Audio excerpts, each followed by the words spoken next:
जनसभेला ज्यांच्या विचार ऐकायला आपण थांबलो होतो त्या आपल्या सर्वांचं आदरणीय व्यक्तिमत्व महाराज की जय जय भवानी।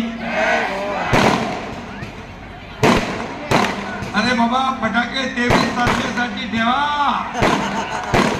आता वेळ कमी आहे, 15 मिनिटे फक्त। कळवा मुंब्रा विधानसभा मतदारसंघाचे महायुतीचे उमेदवार नजीब मुल्ला यांच्या प्रचार सभेला उपस्थित सर्व मान्यवर आणि माझ्या लाडक्या बहिणी, लाडके भाऊ, लाडके मतदार, ज्येष्ठ सगळे बांधव भगिनी आणि पत्रकार मित्रांनो, नजीब मुल्ला हे आपले महायुतीचे उमेदवार आहे। हे बनते ना बाबा, हा ठाणे जिल्हा हा महायुतीचा बालेकिल्ला आहे।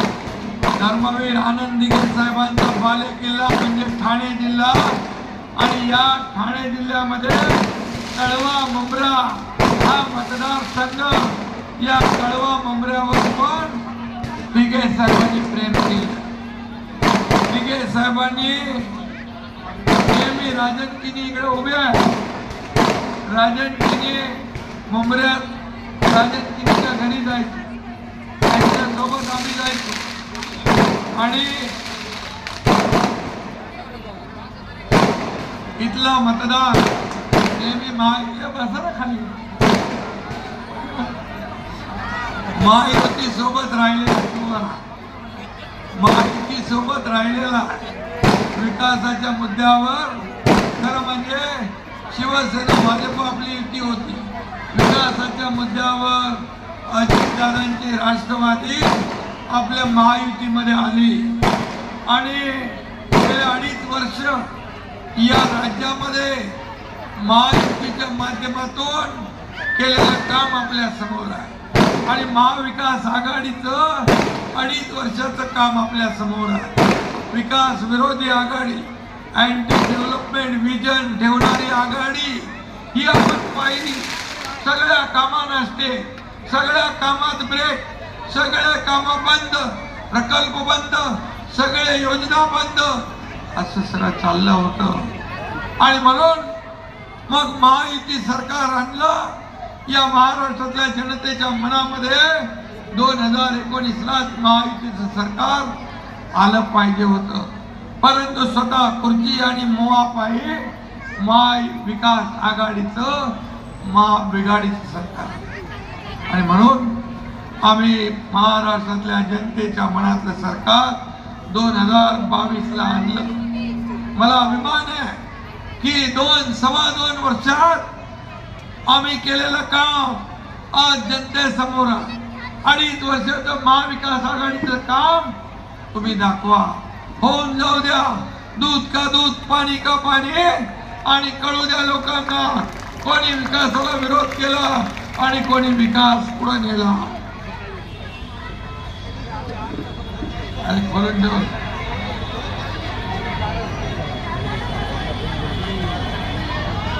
आणि एकीकडे विकास, दुसरीकडे कल्याणकारी योजना। माझ्या लाडक्या बहिणी इथं आहे, या लाडक्या बहिणींना मी सांगू इच्छितोय, हा लाडका भाऊ तुमचा उभा आहे आणि या लाडक्या भावाला आपल्याला मतदान करायचं आहे। खरं म्हणजे हा कळवा मुंब्रा तिथे युतीचे मतदार राहतात आणि या भागामध्ये आता महायुतीचा उमेदवार आहे, नजीबा तरुण आहे, ठाण्याचा सुपुत्र आहे, हुशार आहे, अभ्यासू आहे, ठाणे महापालिका त्यांनी गाजवली आहे आणि ती मोजकी लोक अभ्यास पूर्ण बोलत होते, त्याच्यामध्ये नजीबचा नंबर वरचा 1 नंबर. आणि आता महापालिकेच्या अनेक सभा त्यांनी गाजवल्या. आता विधानसभा गाजवण्यासाठी नजीबला विधानसभेत आपल्याला पाठवायचं. नजीबचा विजयाचा गुलाल आपल्याला उधळायचा आणि फटाके 23 तारखेला छोटे मोठे नाही, ॲटम बॉम्ब फोडायचे आहे. ढोल ताशे कोणाचे वाजणार? नजीबचे. शिवसेना, भाजपा, राष्ट्रवादी, RPI युतीची. आणि म्हणून घंटी कुणाची वाजवायची?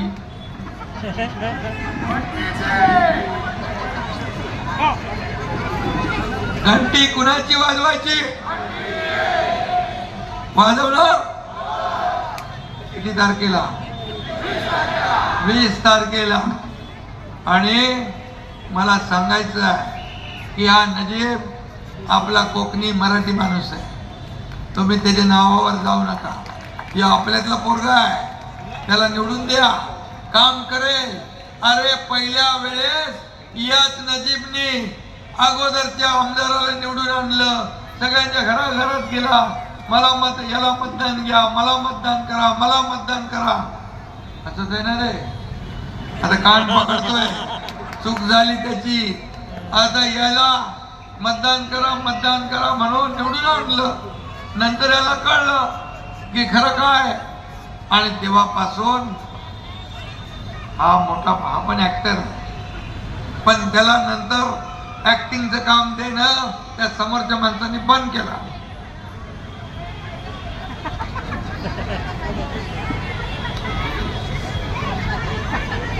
आणि खरं म्हणजे तुम्हाला सांगतो, कळवा मुंब्रा मतदारसंघात 3 वेळा एक डोंग जिंकला. डोंग म्हणजे काय माहित आहे? आणि आता हे डोंग उघडं पाडायची वेळ आलेली आहे. अरे नगरसेवकांनी काम केलं तरी बोर्ड आमदार होता, कोणी काम केलं तरी बोर्ड आमदार होता. हे काम माझ्यामुळे झालं. अरे महापालिकेमध्ये मी सांगतो, नजीब काय महापालिकेतला निधी सगळ्यात जास्ती आहे एकनाथ शिंदेने कळवा मुंब्र्याला दिलं. 3,500 कोटी रुपये. तरी सुद्धा आम्हाला बदनाम करतात, हे विकास विरोधी आहेत, हे बघतात मुंब्र्याला निधी देत नाही. संजीव जयस्वाल होता कमिशनर, त्याकडे जायचे आमदार. मला त्या संजीव जयस्वालचा फोन यायचा, मला एवढा निधी मागितलाय. अरे मुल्ला, पार्टी कुठली असली तरी सुद्धा कळवा मुंब्र्यातले मतदार आमचे आहे, त्यांना सोयी सुविधा मिळाल्या पाहिजे. म्हणून या एकनाथने 3,500 कोटी रुपये महापालिकेतून दिले. आणि नजीब तेव्हा याचं द्या म्हणून सांगा. आता घ्या.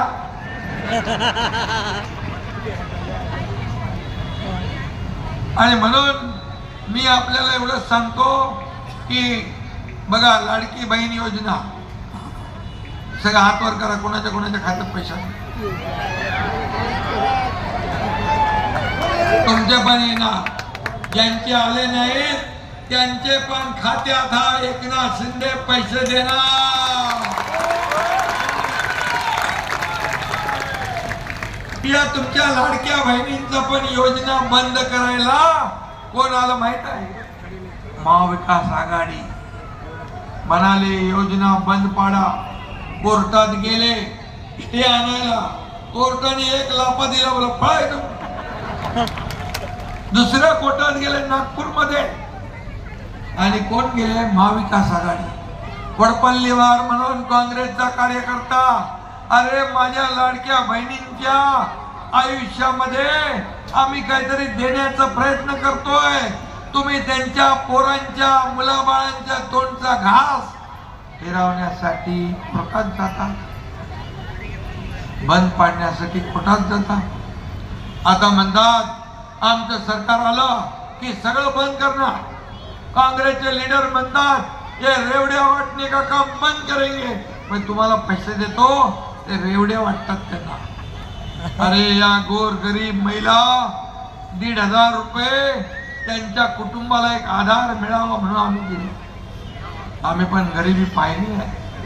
गरिबी पाहिली. आमची आई कसं घर चालवायची, कशी तिच्या डोळ्यात तगमग, हे बिल भर ते बिल भर, याचे पैसे ठेव त्याचे पैसे ठेव. तेव्हा मी विचार केला होता की जेव्हा माझ्याकडे अधिकार येईल तेव्हा माझ्या लाडक्या बहिणींना मी काही ना काही दिल्याशिवाय राहणार नाही. आणि मग आम्ही निर्णय घेतला. माझ्या दोन्ही उपमुख्यमंत्र्यांनी लाडक्या बहिणी आम्ही सगळ्यांनी मिळून लाडक्या बहिणींना 1,500 रुपये देण्याचा निर्णय घेतला. 2 हप्ते गेले. 2 हप्ते गेले तसं विरोधक म्हणाले अरे लवकर लवकर काढून घ्या नाही तर सरकार काढून घेईल. अरे हे काढून घेणार नाही, हे देणार सरकार आहे. ही देना बँक आहे, लेना बँक नाही. आणि म्हणून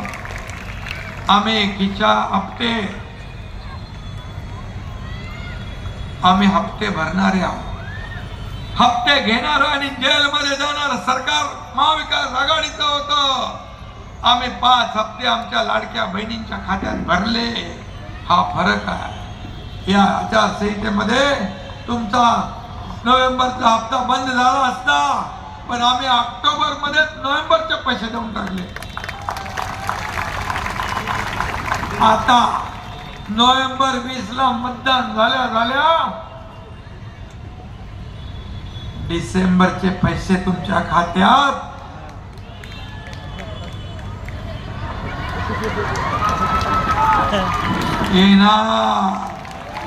येणार म्हणजे येणार. आणि मी सांगितलं होतं तुम्हाला 1500वर आम्ही ठेवणार नाही. तुम्ही ताकद वाढवली तर आम्ही पैसे वाढवले. आशीर्वाद दिले, तुमचे पैसे तुम्हाला द्यायचे. आणि म्हणून आम्ही वचननामा करला. हे तर फक्त ट्रेलर आहे, पिक्चर अभी बाकी आहे. लाडक्या बहिणींना 1,500चे 2,100 रुपये आपण करण्याचा निर्णय घेतला. आणि विरोधक म्हणतात लाडकी बहीण द्या, सुरक्षित बहीण द्या. आता तुमच्या सुरक्षेसाठी पोलीस दलात 25,000 महिलांची भरती आम्ही करणार. आणि जो आमच्या लाडक्या बहिणींकडे वाकड्या तिकड्या नजरेने बघेल, अन्याय अत्याचार करेल, त्याला फाशीची शिक्षा झाल्याशिवाय राहणार नाही. बदला